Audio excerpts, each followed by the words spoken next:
Guys, sa wakas, dumating na yung order natin na wireless para sa ating speaker na pwede natin i-transfer to Bluetooth. So, ito na siya. So, i-testing natin to kung gagana ba talaga tong Bluetooth para sa speaker na pwede natin i-convert to Bluetooth.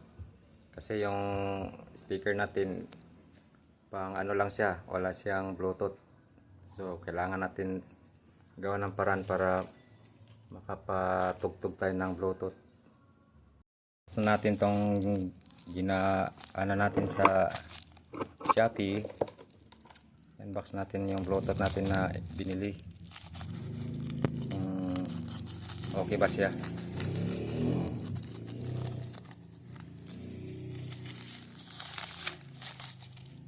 Ito na siya.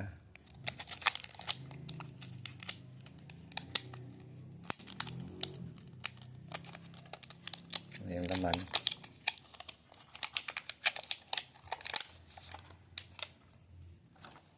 dangle siya, parang lang talaga, USB.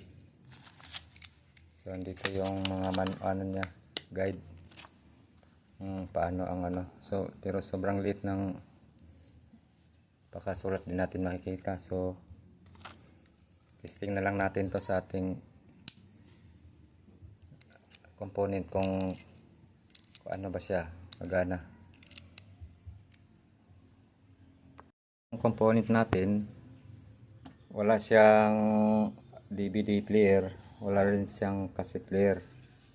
So ang lang sa kanya, ito lang talaga, para maka sounds ka, yung lang talaga, USB lang ginagamit. So yung USB kasi nakakasawa naman yung sounds, di ka makapagpili ng sounds kung anong laman yung USB, yun lang talaga ang pwede. So try natin i-on, subukan natin yung bagong nabili natin. On na, okay na, naka-on na.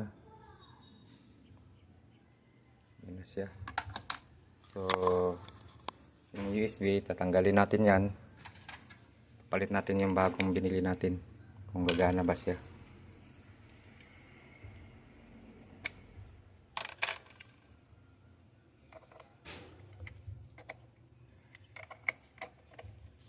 Yan, ilaw din. Ibig sabihin, nagkukonik na yan siguro.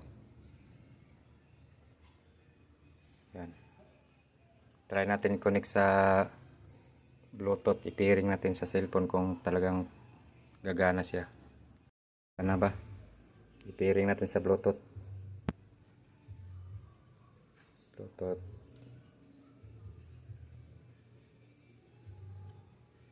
Ayan, BT dangle. Malabas siya. Ayan. Parang success. Gumagana nga. Try natin magpatugtog.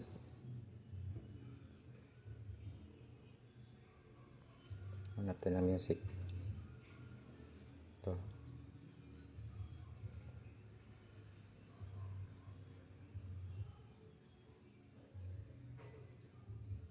Ano ba maganda dito? Pili tayo.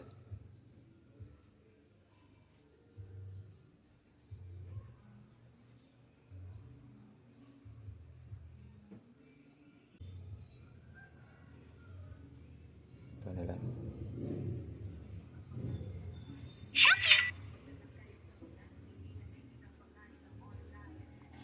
Ayan, gumagana. Ayan, gumagana. Okay na okay to. Makapag ka na, wireless ka na. Hindi tulad nung lang, ito lang ginagamit natin. Kung naka-download, yun lang ang laman niya. So dito sa makapag Bluetooth ka na anytime kung anong gusto mong music magagawa mo. Okay to, gumagana.